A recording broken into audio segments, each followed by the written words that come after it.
तो नेक्स्ट जो है हमारे पास हम लोग सबसे पहले क्लासिफिकेशन को डिस्कस करेंगे। क्लासिफिकेशन में हम लोग डिसीजन ट्री को डिस्कस करेंगे कि डिसीजन ट्री जो क्लासिफिकेशन का एल्गोरिदम है वो किस तरह से काम करता है। तो सबसे पहले तो हमें ये पता होना चाहिए कि क्लासिफिकेशन है क्या। तो क्लासिफिकेशन जैसे हम लोगों ने पहले भी डिस्कस किया है कि हमारे पास सुपरवाइज्ड लर्निंग टेक्निक है जिसमें हम लोग सुपरवाइज्ड डाटा प्रोवाइड कर रहे होते हैं। तो वो क्या करता है, उस डाटा की बेसिस पे, उस ट्रेनिंग डाटा की बेसिस पे अपने आप को लर्न करवाता है कि वो तमाम पैटर्न्स उस ट्रेनिंग डाटा में से एक्सट्रैक्ट कर लेता है। ठीक है, और देन फिर फर्दर में हम लोग क्या करते हैं, हम उस मॉडल को एवेल्युएट करते हैं। ठीक है, वो एवेल्युएट हम लोग किस तरह से कर रहे होते हैं कि अगर लेट्स सपोज आपको सेंटीमेंट एनालिसिस का डाटा अगर दिया जाता है, आप क्या करेंगे, पूरे के पूरे डाटा सेट को आप दो हिस्सों में डिवाइड कर लेंगे। आप लोग 70% डाटा के ऊपर ट्रेनिंग कर रहे होंगे और 30% डाटा के ऊपर आप लोग टेस्टिंग कर रहे होंगे। क्या मतलब कि जो मेरा 70% डाटा है उसके ऊपर मैं कोई भी जो सुपरवाइज्ड लर्निंग एल्गोरिदम है मैं उसको अप्लाई करूंगा। वो क्या करेगा मेरा एल्गोरिदम, वो ऑटोमेटिकली वो तमाम रूल्स को, तमाम जो पैटर्न्स हैं जो उस डाटा सेट के अंदर एग्जिस्ट कर रहे हैं उनको वो लर्न कर लेगा। अब जब मेरे मॉडल ने वो तमाम पैटर्न्स लर्न कर लिए हैं तो अब मैंने फ्यूचर की प्रेडिक्शन भी देनी है। अब मैंने चेक करना है कि जो मेरे मॉडल की लर्निंग हुई है वो कितने परसेंट एक्यूरेट है। ठीक है, उसके लिए हम लोग क्या करेंगे, हम दोबारा से जो हमने 30% डाटा सेट अलहदा किया हुआ था टेस्ट वाला, हम वो अपने मॉडल को देंगे और हम चेक करेंगे कि उसका लेबल क्या आ रहा है। ठीक है, वो जो हम टेस्ट डेटा देंगे वो हम विदाउट लेबल देंगे, मतलब हम बताएंगे नहीं कि इसका लेबल क्या है। हमारा मॉडल क्या करेगा, ऑटोमेटिकली वो बताएगा कि इसका लेबल ये है। तो जो हमारे मॉडल ने लेबल बताया होगा हम फिर उसको मैच करेंगे जो उसका एक्चुअल में लेबल होगा। ठीक है, फिर हम उसकी बेसिस पे बता रहे होंगे कि ये वाला हमारा मॉडल इतना अच्छा है। ठीक है, फॉर एग्जांपल अगर आपको सेंटीमेंट एनालिसिस का मैं टास्क दिया है और मैं उसमें कहता हूँ कि आपने कोई मशीन लर्निंग बेस्ड एल्गोरिदम लगाया, उसने मैंने 10 एग्जांपल दिए उसको और उसने 10 एग्जांपल को एक्यूरेटली क्लासिफाई किया, तो उसने मुझे वही लेबल प्रेडिक्ट करके दिए हैं जो एक्चुअल में थे। तो इसकी एक्यूरेसी कितने परसेंट होगी, मतलब वो कितना अच्छा है ये क्लासिफायर। 100% सर। 100%। 100% एक्यूरेट है। ठीक है, क्यों 100% एक्यूरेट है कि मैंने जो भी टेस्ट एग्जांपल्स दिए हैं उसने उन तमाम एग्जांपल्स को एक्यूरेटली क्लासिफाई किया। तो जो मेजर चीज है कि आप लोगों ने जो टेस्ट डेटा देना होता है अपने मॉडल को वो आपने विदाउट लेबल देना होता है। ठीक है, लेकिन जो ट्रेनिंग डेटा देना होता है वो आप लोगों ने विद लेबल देना होता है। क्यों विद लेबल देना होता है, क्योंकि मॉडल ने ट्रेनिंग डेटा के ऊपर अपनी लर्निंग करनी होती है। और टेस्ट डेटा हम लोगों ने विदाउट लेबल क्यों देना होता है, क्योंकि हमारे मशीन लर्निंग बेस्ड एल्गोरिदम ने उसकी प्रेडिक्शन देनी होती है। देन हम उसी प्रेडिक्शन की बेसिस पे हम उसको हम उसको एवेल्युएट कर रहे होंगे वो कितना अच्छा है। ओके, तो जो हमारे पास क्लासिफिकेशन में जो टू स्टेप प्रोसेस है, एक तो उसमें मॉडल कंस्ट्रक्शन है और दूसरा मॉडल यूजेज है। मॉडल कंस्ट्रक्शन क्या है कि हम लोग कोई भी, ये वाली जो एग्जांपल है ये इस क्लास से बिलोंग करती है, आप लोग वो ट्रेनिंग सेट अपने मॉडल को दे रहे हैं तो मॉडल उसमें से अपने आप को तमाम चीज़ों को वो लर्न कर रहा है। ठीक है, तमाम रूल्स बना रहा है कि किस किस तरह से उसने डाटा को क्लासीफाई करना है। देन फिर हम लोग क्या करते हैं, मॉडल को यूज करते हैं किस पर्पज के लिए, क्लासिफाई करने के लिए फ्यूचर के जो अननोन ऑब्जेक्ट्स हैं जिनका हमें नहीं पता कि वो कौन सी क्लास से बिलोंग करते हैं, तो उनको आइडेंटिफाई करने के लिए हम लोग फिर मॉडल को यूज करते हैं। और एट द एंड हम लोग बता रहे होते हैं कि ये मॉडल कितना अच्छा है। वो हम किस तरह से बता रहे होते हैं, वो on the basis of evaluation measures, कि हम लोग अपने मॉडल को एवेल्युएट करते हैं। जैसे मैं अभी आप लोगों को एक्यूरेसी की एग्जांपल देकर हटा हूँ, क्या उसने अगर 10 मैंने एग्जांपल्स दिए और उसने 10 को एक्यूरेटली क्लासीफाई किया है तो इसका मतलब है मेरा मॉडल 100% एक्यूरेट है। तो मैं बता रहा हूँ कि मेरे मॉडल की जो एक्यूरेसी है वो 100% है। इसी तरह से अगर मैं 10 एग्जांपल देता हूँ और वो 5 को करेक्टली क्लासीफाई करता है तो इसका क्या मतलब है नाहल बच्चे? ये सर। अगर मैं 10 एग्जांपल देता हूँ और मेरा मॉडल 5 एग्जांपल को करेक्टली क्लासीफाई करता है और 5 एग्जांपल को इनकरेक्टली क्लासीफाई करता है, तो ये मेरा मॉडल कितना अच्छा है।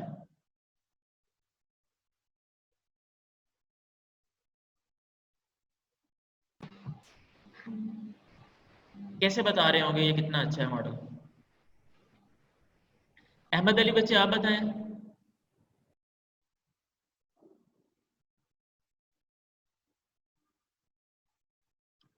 फैजान आप बताएं।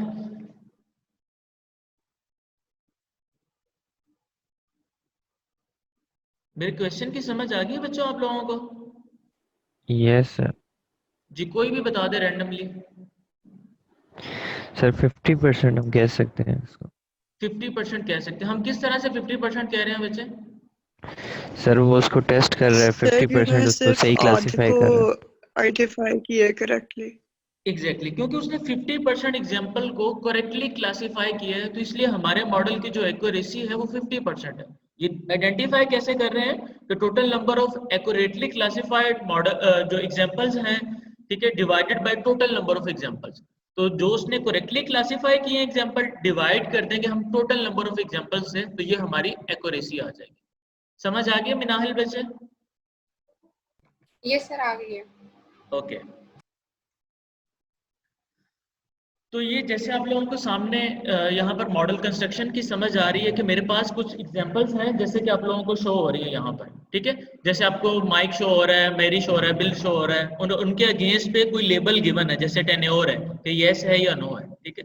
मोस्टली हमारे डाटा सेट में जो लास्ट वाला लेबल होता है वो क्लास का लेबल होता है, लेकिन ये जरूरी नहीं है। अगर आपको अलहदा से बता दिया जाता है कि ये जो है आपका ये वाला एट्रीब्यूट जो है वो आपकी क्लास है, तो इस तरह से भी आप उसको चेंज भी कर सकते हैं, ठीक है।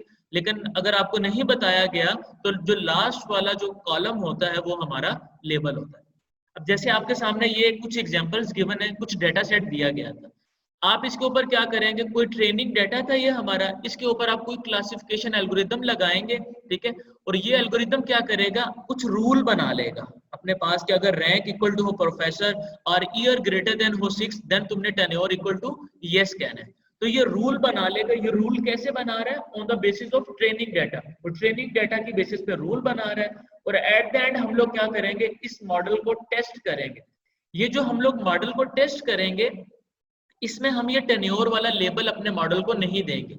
ये हम उससे प्रेडिक्ट करवा रहे होंगे, अनसीन डाटा देंगे कि ये वो वाली एग्जांपल्स हैं जो मेरे मॉडल ने पहले नहीं देखी होगी, ठीक है। तो वो अभी देखकर वो मुझे बताएगा कि ये कौन सी क्लास से बिलोंग कर रहा है। तो वो किस तरह से बता रहा है मुझे? क्योंकि उसने पहले लर्निंग कर ली थी, जो एग्जिस्टिंग डाटा था उसकी बेसिस पे उसने डिफरेंट रूल्स बना लिए थे।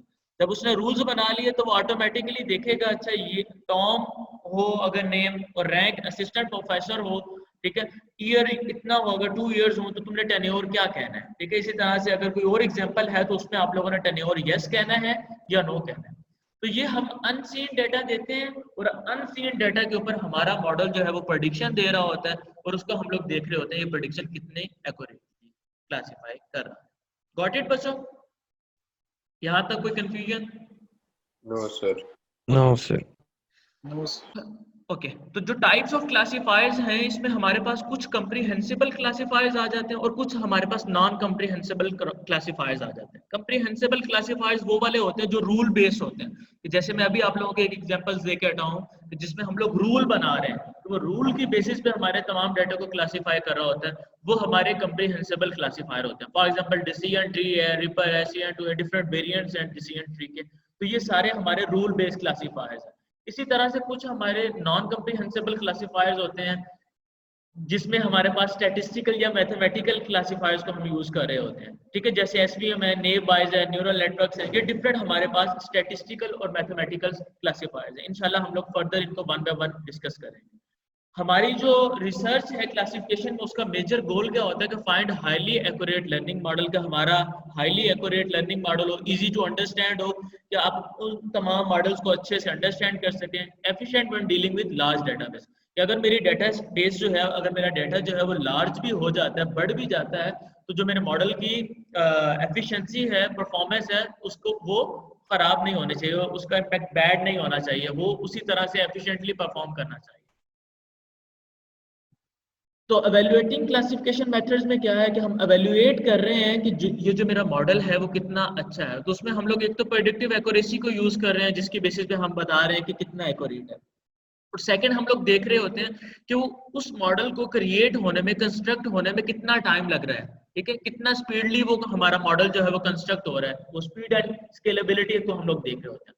रोबस्टनेस होती है कि अगर लेट्स सपोज मेरे डाटा के अंदर कोई नॉइज आ जाती है, ठीक है, या कुछ मिसिंग वैल्यूज हो जाती है कि फॉर एग्जांपल अगर आपके पास कोई भी डाटा है जिसमें कुछ एट्रीब्यूट्स जो हैं वो मिसिंग है, उनकी वैल्यूज एग्जिस्ट ही नहीं करती, तो आपका मॉडल ये ना हो कि उनकी गलत प्रेडिक्शन दे रहा हो, वो इतना रोबस्ट हो कि वो नॉइज और मिसिंग वैल्यूज को ऑटोमेटिकली हैंडल करके एट द एंड हमें प्रेडिक्शन दे रहा हो, ठीक है। इसी तरह से स्केलेबिलिटी है, जैसे मैं अभी आप लोगों को पहले बताकर हटा हूँ। स्केलेबिलिटी में क्या है कि अगर मेरा डेटा जो है वो बढ़ भी जाता है, ठीक है, देन भी जो मेरे मॉडल की परफॉर्मेंस है वो बैड नहीं होनी चाहिए, वो खराब नहीं होनी चाहिए, ठीक है, मेरे मॉडल की परफॉर्मेंस उसी तरह से सही रहनी चाहिए। इसके बाद इंटरप्रेटेबिलिटी है कि हमारा मॉडल जो है वो इजीली इंटरप्रेटेबल हो, हमें ये पता चल सके कि तुम लोग किस तरह से इस एग्जांपल को कौन सी क्लास से बिलोंग कर रहे हो, on the basis of which rules, कि वो ह्यूमन अंडरस्टैंडेबल हो, इजीली इंटरप्रेटेबल हो हमारा मॉडल, ठीक है। इसके बाद हम लोग ये डिसीजन ट्री का है कि it is a method that induces concept from examples, inductive learning हम लोग कह रहे होते हैं। डिसीजन ट्री में बेसिकली हम लोग क्या करते हैं बच्चे, हम लोग डिफरेंट रूल बना रहे होते हैं। इंडक्टिव लर्निंग को हम लोग डिस्कवरी लर्निंग भी कह रहे होते हैं। क्या कह रहे होते हैं? डिस्कवरी लर्निंग, कि वो ऑटोमेटिकली डिस्कवर कर रहा होता है किसको, डिफरेंट रूल्स को, जिसकी बेसिस पे वो डेटा को क्लासिफाई कर रहा है, ठीक है। ये भी हमारे पास सुपरवाइज्ड लर्निंग का ही एक एल्गोरिदम है डिसीजन ट्री, ठीक है, जिसमें हम लोग रूल्स को यूज कर रहे होते हैं। The target function can be Boolean और डिस्क्रीट वैल्यूज, कि जो हमारा टारगेट फंक्शन है, जो हमारा क्लास का लेबल है, वो कोई बुलियन वेरिएबल भी हो सकता है या कोई डिस्क्रीट वैल्यू भी हो सकता है। बुलियन क्या हो सकता है? येस और नो की क्लास से भी बिलोंग कर सकता है, या कोई डिस्क्रीट वैल्यू भी हो सकती है। फॉर एग्जांपल कि ये हमारे पास हैप्पी का सेंटेंस है, ये सैड का सेंटेंस है, ये लव का सेंटेंस है, ये फियर का है। अगर हम इमोशन डिटेक्शंस की बात कर रहे हो तो ये कोई एक डिस्क्रीट वैल्यू है। डिसीजन ट्री में जो हम लोग रिप्रेजेंटेशन कर रहे होते हैं अपने डाटा की, each node correspond to an attribute, हमारे पास एक एट्रीब्यूट होता है। Each branch correspond to an attribute value, कि हमारे पास हर ब्रांच की कोई एक एट्रीब्यूट वैल्यू होती है। और जो लास्ट वाली लीफ नोड होती है वो हमारा लेबल होता है, वो हमारी क्लास होती है, ये कौन सी क्लास से बिलोंग कर रहा है। फॉर एग्जाम्पल जैसे आपको ये डाटा सेट शो हो रहा है, ठीक है, यहाँ पर अगर मैं एट्रीब्यूट की बात करूं तो डे, आउटलुक, टेम्परेचर, ये सारे हमारे पास एट्रीब्यूट है। अगर मैं आप लोगों को कहूं कि इस पूरे डाटा सेट में कितने नंबर ऑफ एट्रीब्यूट्स हैं, तो कितने नंबर ऑफ एट्रीब्यूट्स हैं इसमें? 6। हमारे पास 6 नंबर ऑफ एट्रीब्यूट्स हैं इसमें। लेकिन जो सबसे लास्ट वाला लेबल है, प्ले टेनिस वाला, ये हमारे पास क्या है? ये हमारे क्लास है। कि ये जो मेरा पूरा का पूरा डेटा सेट है वो इस क्लास में क्लासिफाई हो रहा है। तो या तो वो कोई मेरी एक एग्जांपल यस क्लास से बिलोंग कर रही होगी कि तुमने प्ले टेनिस खेलना है या नहीं खेलना, ठीक है, या वो नो क्लास से बिलोंग कर रही होगी,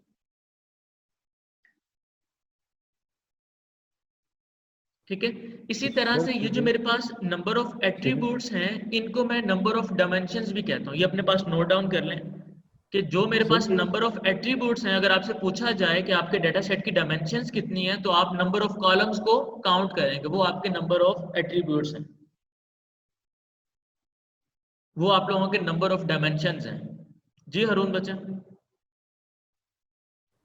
सर ये प्ले टेनिस फिर एट्रीब्यूट कैसे होगा फिर, अगर ये क्लास है?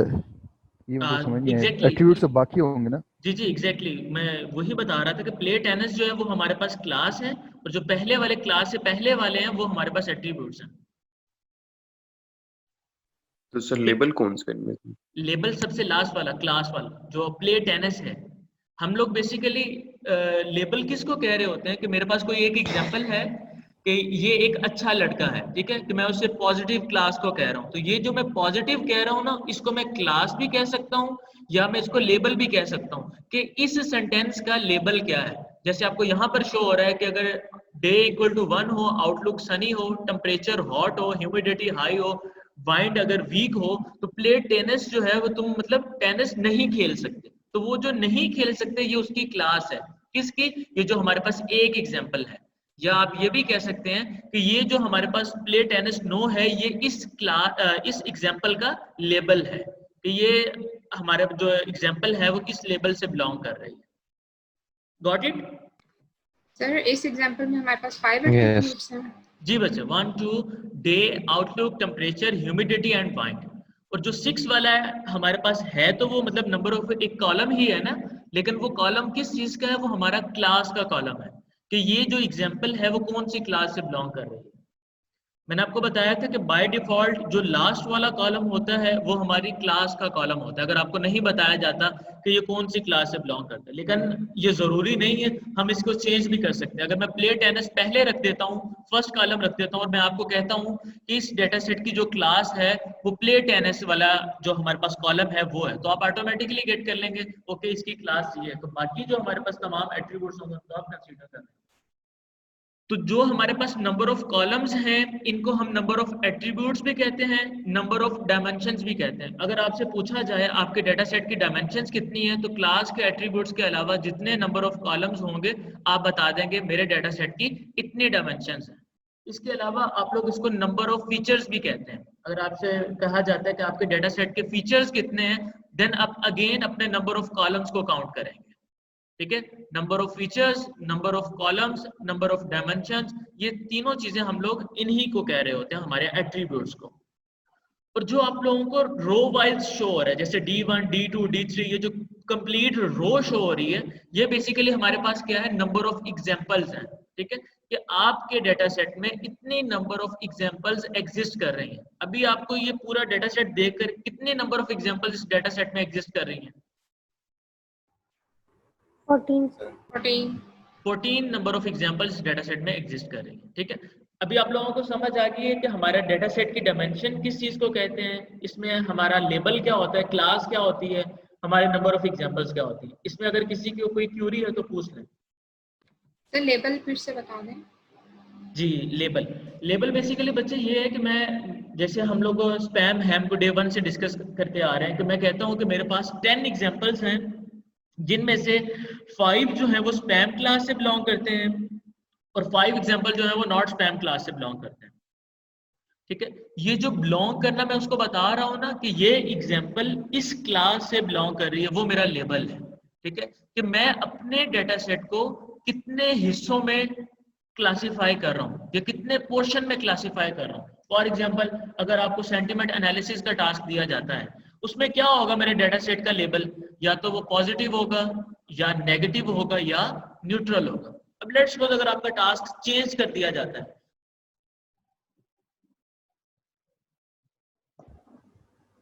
डायमेंशन।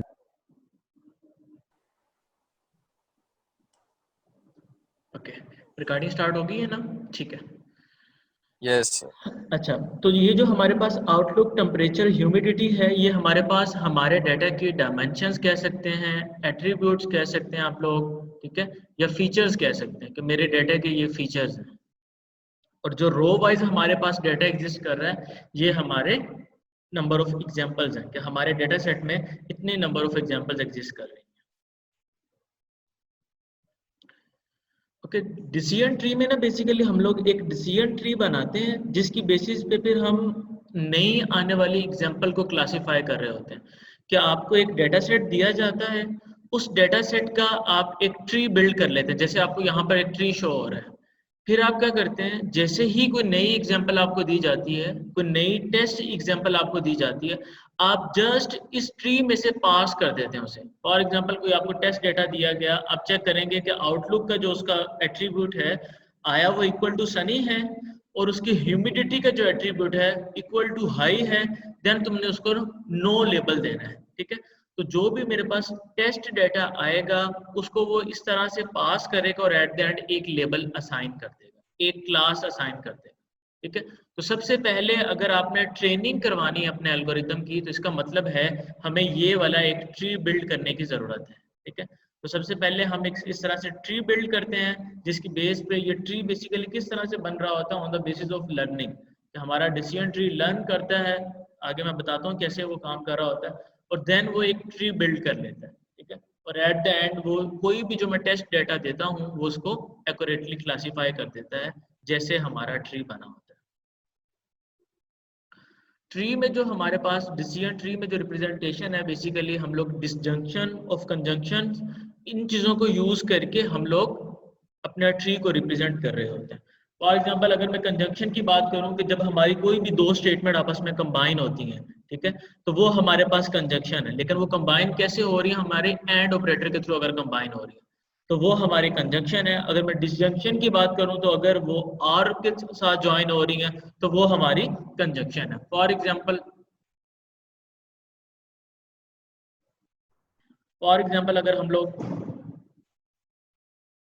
यहाँ पर देखें, आप देख सकते हैं कि इस ट्री का हमारे पास एक डिसीजन ट्री हमने बनाया, उस ट्री का हमने एक रूल बना लिया। अब रूल मैं कैसे बना रहा हूँ, आउटलुक इक्वल टू सनी, कि अगर आउटलुक इक्वल टू हो सनी, ठीक है, एंड ह्यूमिडिटी इक्वल टू हो नॉर्मल, ह्यूमिडिटी अगर तो वो नॉर्मल है, और आगे फिर हम लोग लेट्स सपोज अगर डिफरेंट रूल्स को कंबाइन करना चाहते हैं, ये मेरे पास एक मैंने एंड के साथ दो एट्रीब्यूट्स को आपस में कंबाइन किया, आगे फिर मैं और कह रहा हूँ सर, और आउटलुक इक्वल टू हो ओवरकास्ट, जैसे आपको यहाँ पर शो हो रहा है आउटलुक इक्वल टू हो ओवरकास्ट, और आउटलुक इक्वल टू हो रेन, ठीक है, फिर उसमें एंड कर रहा हूँ कि अगर ये आउटलुक इक्वल टू रेन है and wind equal to weak है, और वाइंड इक्वल टू वीक है, देन तुमने क्या लेवल असाइन करना है, यस का लेवल असाइन करना है, ठीक है। तो ये मैंने एक रूल बनाया, ठीक है, डिफरेंट जो हमारे एट्रीब्यूट्स थे उनको कंबाइन करके, ठीक है, उनकी कंजंक्शन और डिसजंक्शन को यूज करके एट द एंड हमने एक रूल बना लिया।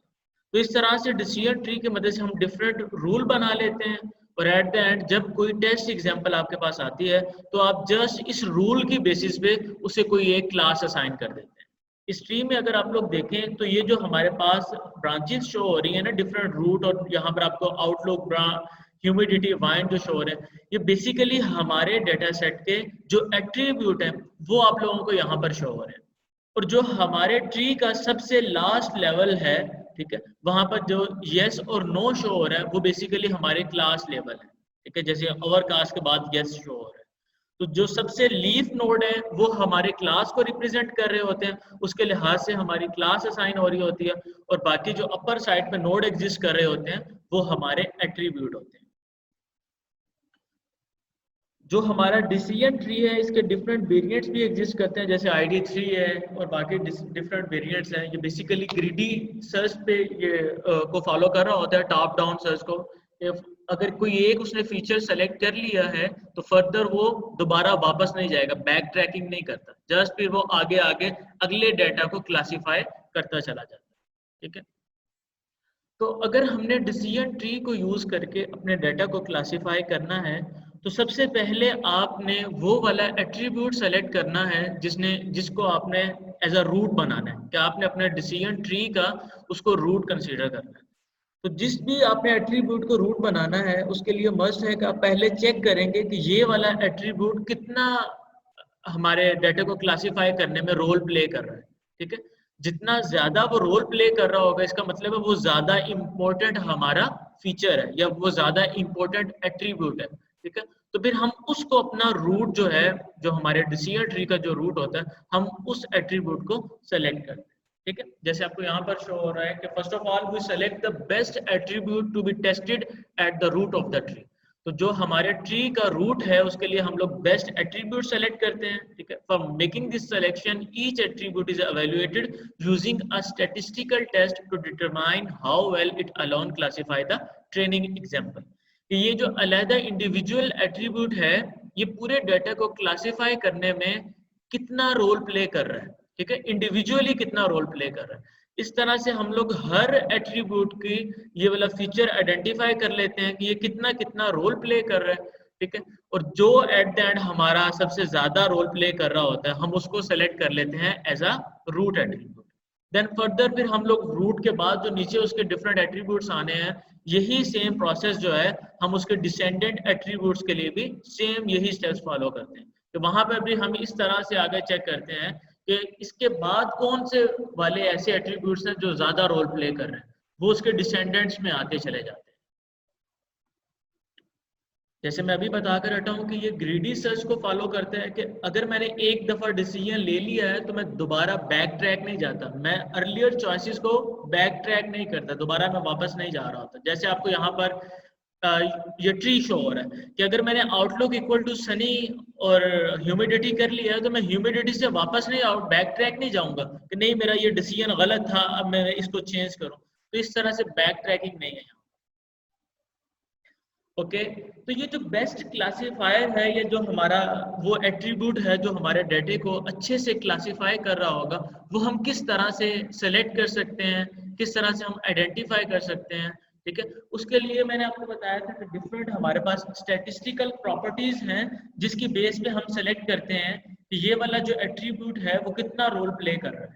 ठीक है, तो जो हम लोग यहाँ पर इस डिसीजन ट्री क्लासिफिकेशन में यूज कर रहे होंगे स्टैटिस्टिकल प्रॉपर्टी, वो हमारा इंफॉर्मेशन गेन है। ठीक है, जितना ज्यादा हमारा इंफॉर्मेशन गेन होगा किसी भी एट्रीब्यूट का, तो हम कहेंगे कि ये वाला जो एट्रीब्यूट है वो ज्यादा इंपॉर्टेंट है। ठीक है, ये ज्यादा मेरे डेटा को क्लासिफाई करने में रोल प्ले कर रहा है, तो मैं उसको अपना रूट जो है ट्री का मैं वो कंसीडर करूंगा। ठीक है बच्चों, कोई कंफ्यूजन यहाँ सर एक दफा रिपीट कर दें, आपकी आवाज कट रही थी, समझ नहीं आई। ठीक है, बाकी बच्चों को समझ आ गई है? Yes sir. ओके, मैं बेसिकली आपको ये बता रहा था बच्चे कि ये जो हमारे पास क्लासिफायर है डिसीजन ट्री, इसमें बेसिकली हम सबसे पहले एक रूट सेलेक्ट करते हैं। ठीक है, रूट सेलेक्ट करने के लिए हमें जाहिर बात है जिसको हमने रूट रखना है वो कोई ना कोई हमारा एट्रीब्यूट होगा, हमारे डेटा सेट का कोई एक एट्रीब्यूट होगा। तो हमें कैसे पता चलेगा कि कौन से वाला एट्रीब्यूट जो है वो ज्यादा इंपॉर्टेंट रोल प्ले कर रहा है मेरे डेटा को क्लासिफाई करने में। ठीक है, तो उसके लिए हमारे पास डिफरेंट स्टैटिस्टिकल प्रॉपर्टी होती है जैसे कि इंफॉर्मेशन गेन है। ठीक है, तो हम इंफॉर्मेशन गेन को यूज करके हम देखेंगे कि अगर तो किसी भी हमारे एट्रीब्यूट का जो इंफॉर्मेशन गेन है अगर तो वो ज्यादा आ रहा है, ठीक है, तो मैं उसको अपना रूट कंसीडर कर लूंगा कि ये मेरे डिसीजन ट्री का रूट है। उसके बाद फर्दर यही प्रोसेस मैं दोबारा रिपीट करूंगा और बाकी एट्रीब्यूट को उसके डिसेंडेंट बनाता बनाता एट द एंड में एक कंप्लीट अपना ट्री बिल्ड कर लूंगा। ये जो मेरा ट्री बन रहा होगा बेसिकली ये मेरे ट्रेनिंग डेटा सेट पे ही बन रहा होगा। ठीक है, जो हम लोगों ने ट्रेनिंग डेटा सेट बनाया जो हम उसको देंगे।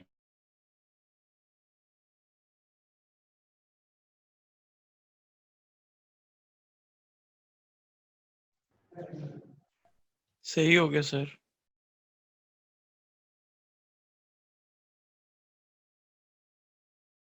ओके, तो जब हमने इंफॉर्मेशन गेन को कैलकुलेट करना है तो उसके लिए सबसे पहले हमें इंट्रॉपी को देखना पड़ता है कि इंट्रॉपी क्या है। इंट्रॉपी को कैलकुलेट करते हैं, ठीक है, फिर उसकी बेसिस पे हम लोग इंफॉर्मेशन गेन को कैलकुलेट करते हैं और एट द एंड हम लोग फिर डिसीजन ले लेते हैं। अगर मैं इंट्रॉपी की बात करूं कि इंट्रॉपी क्या है, बेसिकली इंट्रॉपी जो है ना वो मेजर ऑफ इम्प्योरिटी है कि हमारा जो डेटा है या जो हमारा एट्रीब्यूट है वो कितना इम्प्योर है। ठीक है, अगर तो वो ज्यादा इम्प्योर होगा तो हमारी एंट्रोपी की वैल्यू जो है वो ज्यादा होगा, और अगर हमारा डेटा जो है वो टोटली प्योर है तो एंट्रोपी की वैल्यू जो है वो हमारी कम होगी।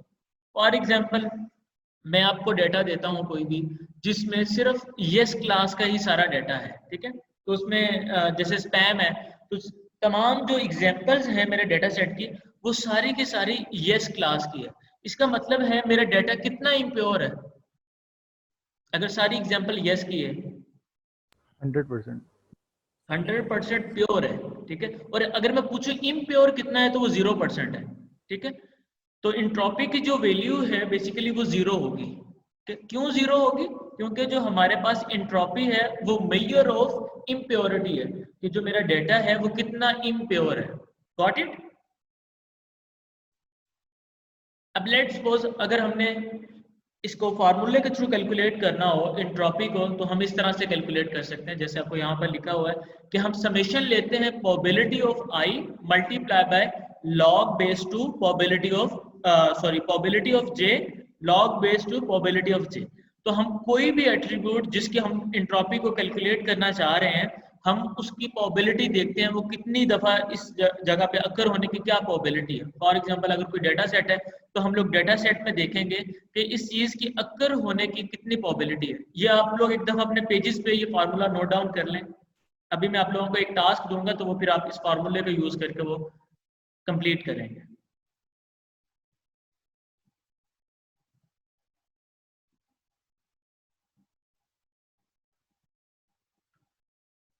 जब कंप्लीट कर लें तो काइंडली मुझे एक नॉलेज दे दीजिएगा।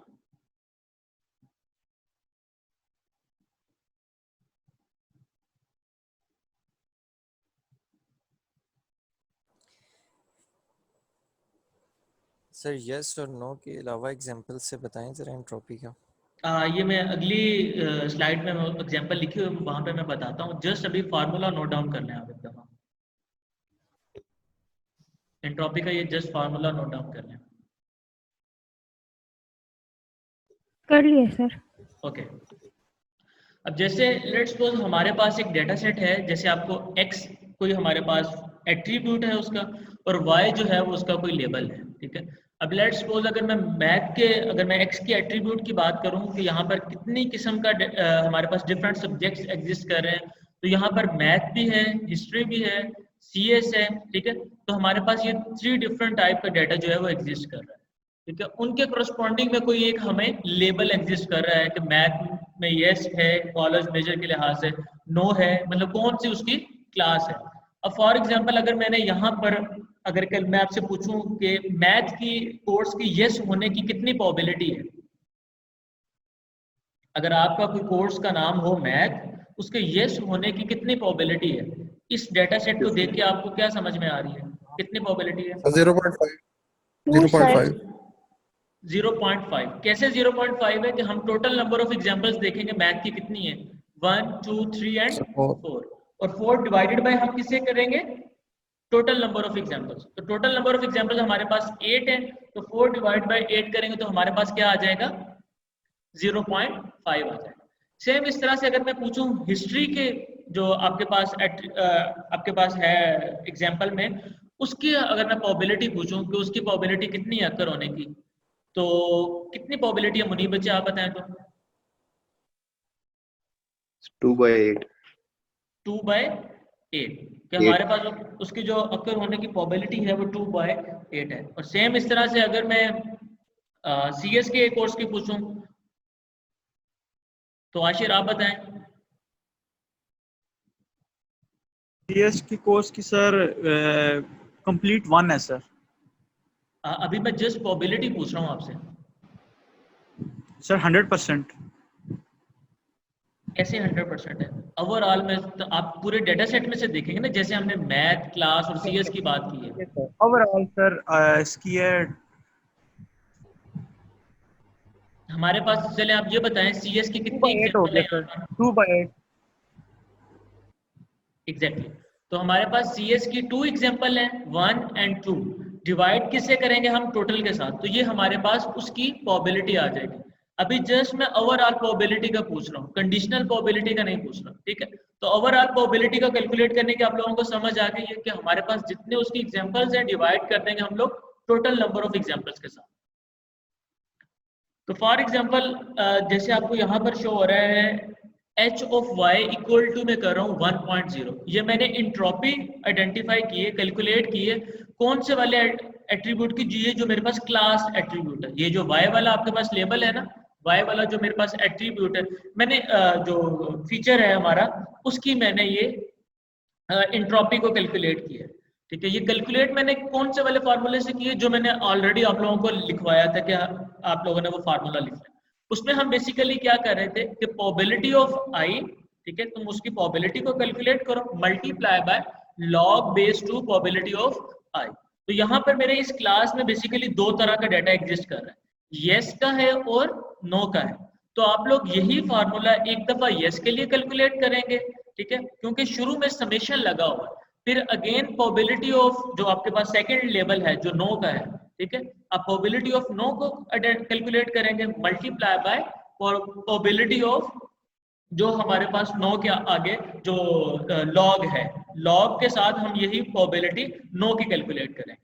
तो उसी जो हमारे पास इंट्रोपी का फार्मूला है उसमें पुट करके आप लोग एक दफा ये इस y लेवल के इंट्रोपी को कैलकुलेट करें। ये जो हमारे पास y वाला लेबल है ना कॉलम, इसकी आप लोगों ने एंट्रोपी को कैलकुलेट करना है। फार्मूला आपका वही है कि प्रोबेबिलिटी ऑफ i, तो हमारे पास प्रोबेबिलिटी ऑफ i में फर्स्ट ऑफ ऑल आप यस के एट्रीब्यूट को देखेंगे, ठीक है। तो यस हमारे पास यहाँ पर 2 दफा 3 और 4 टोटल 4 टाइम आया हुआ है, तो 4 divide by 8 multiply by log same यही वैल्यू 4 डिवाइड बाय 8, फिर उसके बाद समेशन करेंगे प्लस फिर नो के लिए यही आप वैल्यू को कैलकुलेट करेंगे। तो नो के लिए 1 2 3 एंड 4, तो हमारे पास नो की भी 4 एग्जांपल है। तो 4 divide by 8 again multiply by probability of 4 divide by 8, ठीक है। तो इस एट द एंड इन तमाम चीजों को कैलकुलेट करके बताएं आपके पास रिजल्ट क्या आता है।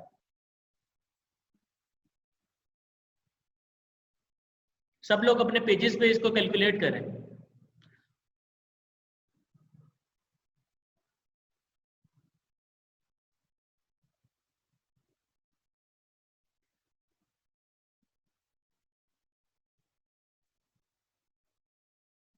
सब लोग कर रहे हैं बच्चे कैलकुलेट?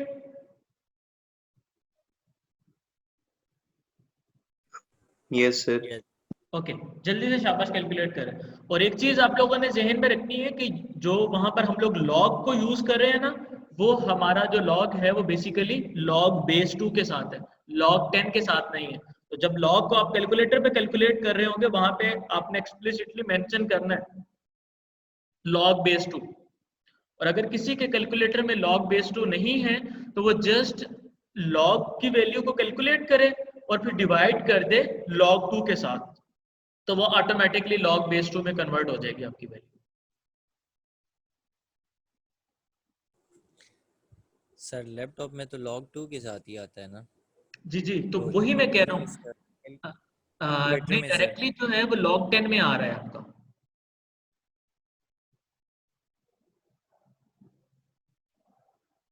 आप उसको एक दफा कैलकुलेट करें, देन मैं आपको बताता हूँ आपके पास क्या वैल्यूज आ रही हैं।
जी बच्चों, कैलकुलेट किया किसी ने?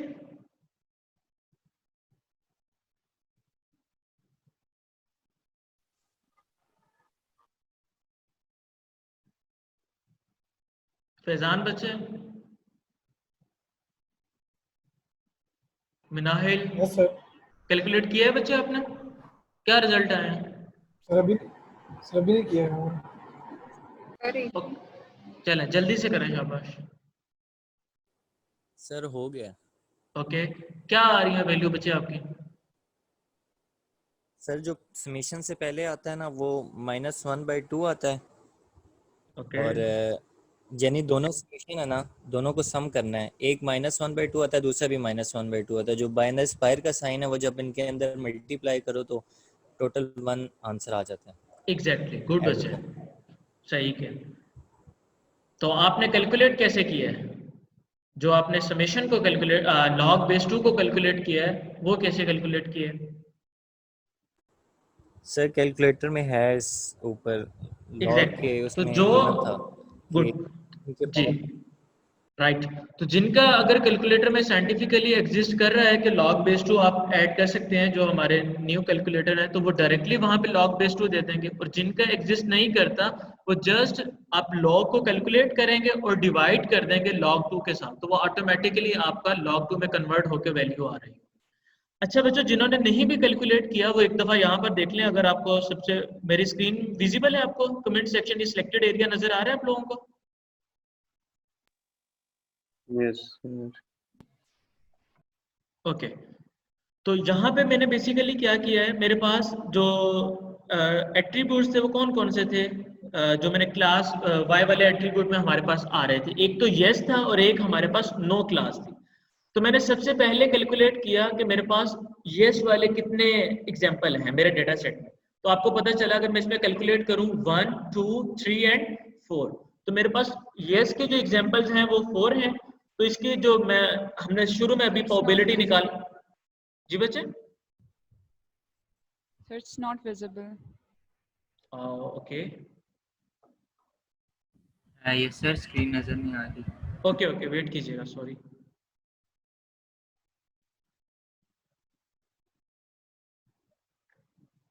अब विजिबल है बच्चों ये selected area? Yes, sir. Yes, sir. Okay, तो मैंने सबसे पहले क्या किया कि जो मेरे पास यस वाले लेबल्स थे मैंने उनको देखा कि मेरे पास टोटल उसकी एग्जांपल्स 4 हैं, ठीक है। तो मैंने 4 डिवाइड बाय 8 किया, जो मैंने आपको फार्मूला बताया था। तो शुरू में क्योंकि नेगेटिव था तो नेगेटिव मैंने वैसे लिखा रहने दिया, और उसके अंदर इनर साइड में मैं क्या कर रहा हूँ 4 डिवाइड बाय 8 और मल्टीप्लाई बाय क्या था लॉग उसी प्रोबेबिलिटी का। तो फिर मैंने लॉग बेस 2 किया है किसके साथ 4/8 के साथ, ठीक है। तो ये जो मेरा इतना हिस्सा है ये मेरा किस मेरे y वाले जो मेरे पास एट्रीब्यूट है या y वाला जो कॉलम है उसके किस हिस्से को ये हैंडल कर रहा है?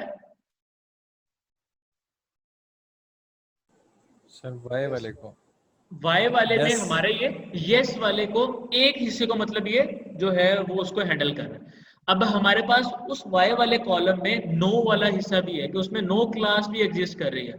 तो फिर हमने जो समेशन एंट्रोपी के शुरू में लगा हुआ है वो ये है कि उसके अंदर जितने एट्रीब्यूट एग्जिस्ट कर रहे हैं, ठीक है, उस स्पेसिफिक कॉलम के अंदर जितने एट्रीब्यूट एग्जिस्ट कर रहे हैं आप उन हर एक की प्रोबेबिलिटी को कैलकुलेट करोगे और एट द एंड उनका एक समेशन आप ले लोगे, ठीक है। तो ये सबसे पहले मैंने यस वाले कॉलम की कैलकुलेट की, देन मैंने प्लस के साथ जो मेरे पास नो वाला सेल था, ठीक है, नो वाला जो मेरा एट्रीब्यूट था उसकी कैलकुलेट की। तो मैं काउंट करूंगा नो के कितनी एग्जांपल है 1 2 3 एंड 4, तो नो के भी हमारे पास 4 एग्जांपल्स हैं। तो अगेन मैं 4 divide by 8 multiply by log base 2 और अगेन 4 डिवाइड बाय 8 कर दूं, तो जो इसके हमारे पास रिजल्ट्स आएंगे 4 डिवाइड बाय 8 करूंगा तो 0.5 आ जाएगा। और अगर मैं 0.5 का अगर मैं लॉग कैलकुलेट करता हूँ, अगर तो आप जस्ट लॉग कैलकुलेट करेंगे 0.5 का तो आपके पास वैल्यू आ जाएगी -0.30, ठीक है। अगर जस्ट आप लॉग लिखते हैं बेस 10 में जैसे यूजुअली हमारा हो रहा है, तो अगर हमने क्योंकि इसका लॉग बेस 2 है तो आप जस्ट इसको डिवाइड कर देंगे log 2 के साथ। तो जैसे ही डिवाइड करेंगे log 2 के साथ तो आपको जो वैल्यू आएगी वो -1 आ जाएगी, ठीक है। आप डायरेक्टली वैसे भी कैलकुलेट कर सकते हैं log बेस 2 करके, तो आपकी जो वैल्यू है वो -1 आ जाएगी। हमने इसको मल्टीप्लाई किया, ठीक है, और एट द एंड क्योंकि ये माइनस आउटसाइड पे लगा हुआ था वो जब इनर साइड पे मल्टीप्लाई होगा तो माइनस माइनस के साथ मल्टीप्लाई होकर प्लस हो जाएगा, और एट द एंड हमें जो वैल्यू मिल रही होगी वो 1 मिल रही होगी। इसको नोट डाउन कर लें एक दफा आप लोग, अगर किसी को कोई क्यूरी है यहाँ पर नहीं समझ आई तो अभी मेरे से पूछ लें, क्योंकि आगे हर जगह ये यूज होना है ये फार्मूला। सर ये शुरू में माइनस कहाँ से आया? ये फार्मूले में आया बच्चे, अगर मैं आपको स्लाइड शो करवाऊँ, ये विजिबल है स्लाइड आपके लिए? ये सर आ गई नजर। ओके, तो यहाँ पर एंट्रोपी के स्टार्ट में हम लोग समेशन से पहले माइनस पुट किया हो, तो ये वो वाला माइनस है। Got it? Yes sir. Okay, ये नोट डाउन कर लें एक दफा आप लोग। अगर किसी ने वैल्यू कैलकुलेट नहीं भी की हुई एंट्रोपी की तो वो इसको देखकर एक दफा लिख लें ताकि आप लोगों की जो एम्बिग्युइटी हो वो रिमूव हो जाए।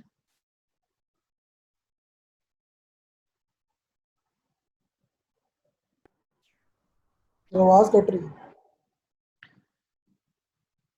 मैं कह रहा हूँ ये जो मैंने एंट्रोपी लिखी हुई है कैलकुलेट की है, काइंडली इसको एक दफा नोट डाउन कर लें आप लोग।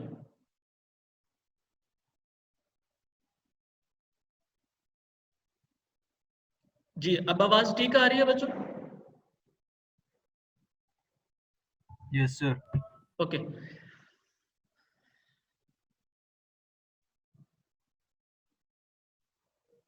अच्छा, उसके बाद हमारे पास कंडीशनल एंट्रोपी आ जाती है, जैसे आप लोगों को यहाँ पर शो हो रहा है।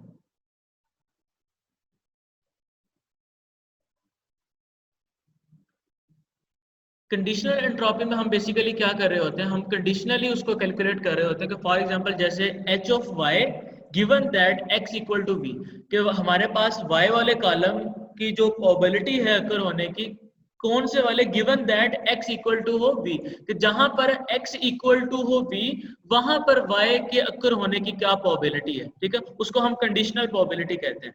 फॉर एग्जाम्पल अगर मैं यहाँ पर आप लोगों को एक्सप्लेन करूँ तो यहाँ पर आप लोग देख सकते हैं कि प्रोबेबिलिटी हम लोग यहाँ पर एंट्रोपी को कैलकुलेट कर रहे हैं, ठीक है, कंडीशनल एंट्रोपी को, जिसमें हम क्या कर रहे हैं कि x इक्वल टू हो मैथ, कि वो तमाम कॉलम जहां पर x वाला जो हमारा फीचर है वो अगर मैथ हो, ठीक है, गिवन दैट कि उसमें क्या वैल्यू हमारे पास हो, y के कॉलम की वैल्यू हमारे पास या यस हो या नो हो, ठीक है, वो y का कॉलम हमारा।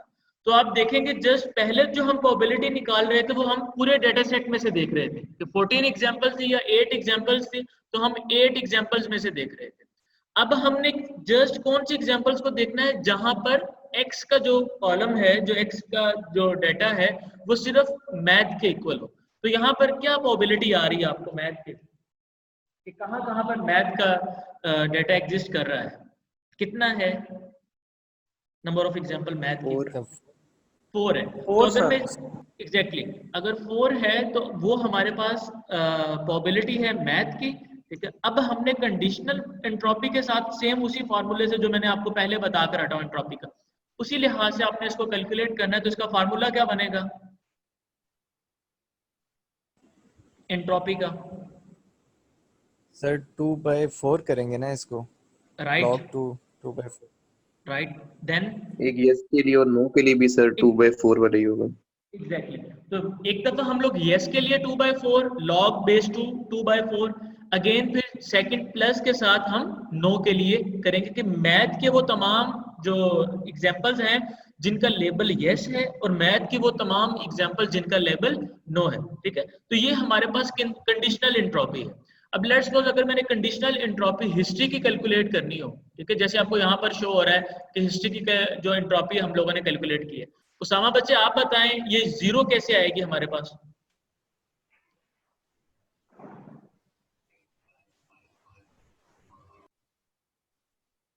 उसामा बच्चा,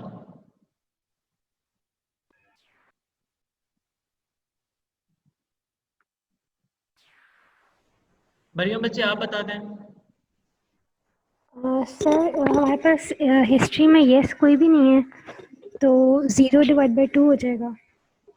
0/2 हिस्ट्री में अगर यस नहीं है, बेसिकली ये जो y है ना बच्चे वो यस नहीं है, वो हमारा कॉलम है y। ये जो आपका अगर आप लोग अपर साइड में इसका हेडर देखें x और y, ठीक है।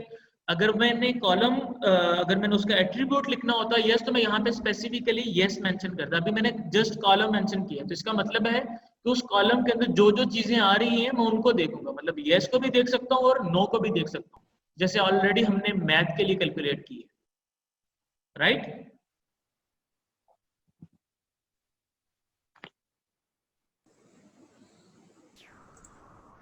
जी सर। ओके तो मरियम बच्चा अब बताएं आप, हमारे पास इसकी क्या वैल्यू आएगी? हिस्ट्री के जो 0 आ रही है वो किस तरह से हम कैलकुलेट कर रहे हैं?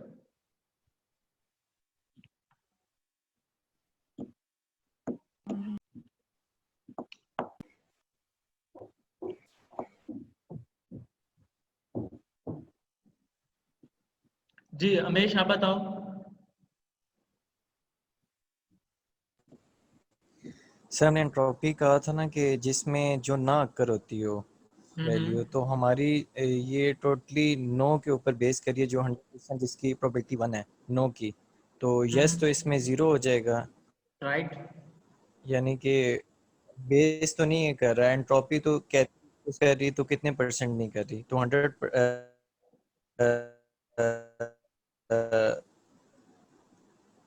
अक्कर करने वाला तो इसमें जो है ना 100% 0 ही है। अच्छा चलें आप सब लोग एक काम करें, यही एंट्रोपी जो है आप अपने पेजेस पे कैलकुलेटर को यूज करके कैलकुलेट करें जैसे हम पहले करते आ रहे हैं कि 2/4 करके कर रहे थे कि कितनी उसकी एग्जांपल्स हैं, ठीक है, और डिवाइड बाय हम कर रहे थे टोटल के साथ। तो आप यही काम कैलकुलेट करें एक दफा, सब लोग काइंडली जल्दी से करें। सर यस की तो ऐसी 0 है, लेकिन नो की 2/2 एक तरह से बनती है और वो log 1 0 के इक्विवेलेंट आ जाता है इस वजह से। Right, good.